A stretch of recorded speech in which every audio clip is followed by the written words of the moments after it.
Hey, what's up, dudes? Sawtooth Dave here. Always showing the sawtooth at the beginning. All right. So we got a little bit of a challenge this time. Moving on from the bullshit that was a few days ago. I don't know if you guys watch Scotch and Things, my buddy Steve's channel, and I guess largely we have very similar tastes in knives and stuff like that. So anyway, watching a video with the wife the other day. Actually, we're in the car and driving the second video. Steve says, you know, basically that is a challenge. He's doing it basically for religious reasons, for Lent. He's Catholic. I was supposedly raised Catholic, but not that it makes a fuck. The challenge is basically not buying knives for 40 days, I guess until Easter, but I'm gonna take it as the actual 40 days. So I've already been longer than that, but like we're gonna do the challenge. I think it's something interesting to do, shake things up, especially after recent events. I probably took about a $2,000 hit, but moving on from it, this is the time to kind of regroup, rethink, see what we want to do, that sort of thing. But I did get one in before. I don't know that I've ever showed this or not, from a buddy Aaron, and I had bought this a while back, but then I got sick and never really got a chance to show it or nothing because all the crap that was on as far as being sick. And honestly, I didn't think I'd really like this little thing, man, but this little DPX Urban Hest, it's a little knife. When I talk about little knife, it's barely a 3-finger knife for me. But how it's made, the quality of it, and that sort of thing, man, I don't know, man. Like, it's for fidgeting especially, like, so a lot of, if I'm not working the machine shop job, I work with my wife and her business, and a lot of what we do is drop around from place to place. So if you're in a car, wife doing stuff, I mean, of course I know the fuck out of her knives anyhow, but this little guy is actually easy to flip when you're driving, so if you're one of those guys that like me that tends to get aggravated at nothing because I'm an idiot, and it just helps me calm down. It really does. It's just a little act of doing something like that just puts me on the level, right where I need to be. And it's fun. It's just a fun knife to play with. As an actual useful tool, like, if you're doing minor stuff with it, sure, why not? It's a good knife. I like the little American motif, the stars. It's kind of a cool thing. And I just wish I think they do make them some like the regular Hess size, which is like what, a 3.1 something blade or 3.2 or something like that. I just want like a 4-inch version of the same thing. I like the feel of this knife. It's a good feeling knife. It's not as thick as that other Hess that I showed in the past, but it's still, for the size of the blade, it's still fairly chunky. So it still has the same feel as an overbuilt chunky knife. It's just a little bitty guy. But it's very much surprising. I got this off my buddy Aaron, and it kind of surprised me, man. Honestly, like, it's one of those knives that kind of, I didn't know if I was going to keep it. Even when I got it, my first impressions, granted I was sick, my first impressions was like, this is way too small, this is gone. And I even told Aaron as much. Yeah, I'm not keeping it. And I don't know, for whatever reason, it's kind of grown on me, man. So I guess that one's here for a little bit of a long haul there. So I don't know, we'll see how it goes. Cool little guy. At the same time, I got this one, or not at the same time, but very close at the same time. And I got it briefly in that last video. I showed it off a little bit with that XM24. I guess this one has the edge done by Mike Emler, and I've never seen a convex mirror edge before. It's not 100% even. You can definitely tell it's done by hand. It's very interesting, and I didn't know what to expect out of it. I've never had a knife with a convex mirror on it before. So far, it's pretty cool. I dig it, man. This one's one of the older Hinders that runs on the nylon washers. And me, I got to like messing with stuff, so I think probably sometime this week, which I should go back to the machine shop.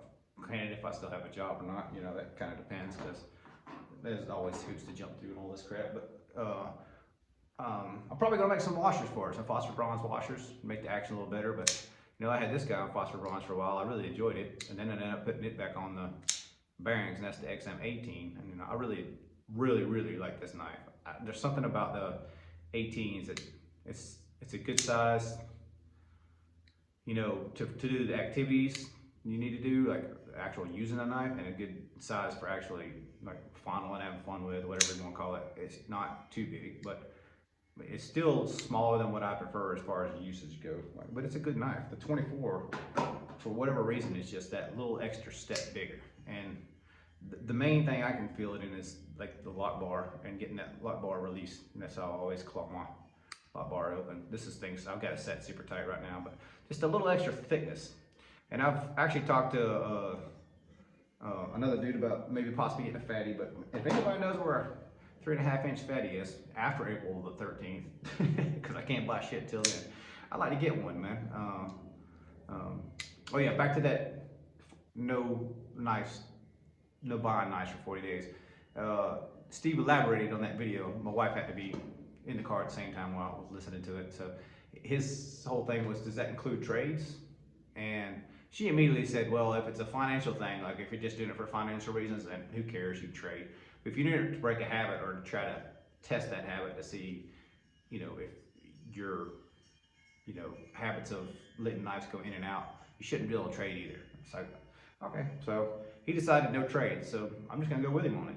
So I can't trade, I can sell, but I can't trade, I can't buy anything until April the 13th, which is forever and a day long, seemingly, but at the same time, it seems like a really good timing for try something like that. So y'all wish me luck. We'll see what happens. I mean, I don't think I'm gonna need that much luck. I think I'll get through it, but being open and honest with you guys and my wife about it, like it pretty much seals the deal already. There's not a whole lot of, nothing to it but to do it, as they would say. I got quite a few new followers, which kind of rubs me wrong about, the controversy of what happened, and then people kind of, I know that people want to hear opinions, but to get followers out of that, it kind of rubs me wrong, man. I don't know why. And if y'all are here new, it's not like I'm trying to say y'all suck because you come here because of controversy. Don't get me wrong. That's not what I'm saying at all. It just sucks that for something like that the bad news type of stuff, you gain followers, which, I figure at this point, I'm probably going to gain and lose however many per week, per video. Y'all get tired of listening to me, I'm sure. It's not much different every week. I'm always just rambling about whatever the hell happened to me this week. Obviously, I haven't made anything because I haven't been in the machine shop for a week and a half. Hope to get back in there and doing more stuff, but quite honestly, the business is so busy, I'm probably gonna end up doing machine shop part-time and our business full-time.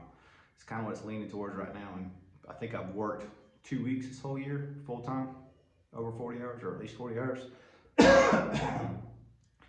And just kind of moving towards that direction. So I don't know how much more I'm gonna do. I had already promised a couple guys some pocket clips and scales. I don't really know those guys. I don't know if they watch this channel. If y'all watch this channel, let me know on Instagram and stuff. But I don't know. I don't feel any real obligation, I'm kind of gonna do what I want to do. I'm not gonna take any more custom requests. I might do a run of like ZT scales or something like that, or I don't know, Sawtooth scales or whatever else. Always on the hunt for more Sawtooths. Always gonna be looking to do more of those. I guess I really ain't got a whole lot else to say today. It's only been a few days since the other one. I'm pretty much down to only one knife in my collection that is not American made, and that's the Andre de Villiers Tanto 2 is what he calls it. And this one has action like a Chinese knife. When it comes out, this is Chinese. If it comes out, if this is a Chinese knife, it really wouldn't surprise me a whole lot. There's a certain action feel you get, and I expected that drop stuff that a lot of the Chinese knives have. It wouldn't surprise me at all if this came out to be Chinese. Now, as of right now, I'll call it South African. I know it's not American, so it's not going to hit me as hard, but it is what it is, I guess. I'm gonna quit beating a dead horse on that. Call the video what it is. Hope y'all stick around. Wish me luck, and we'll see you next week. All right then, later.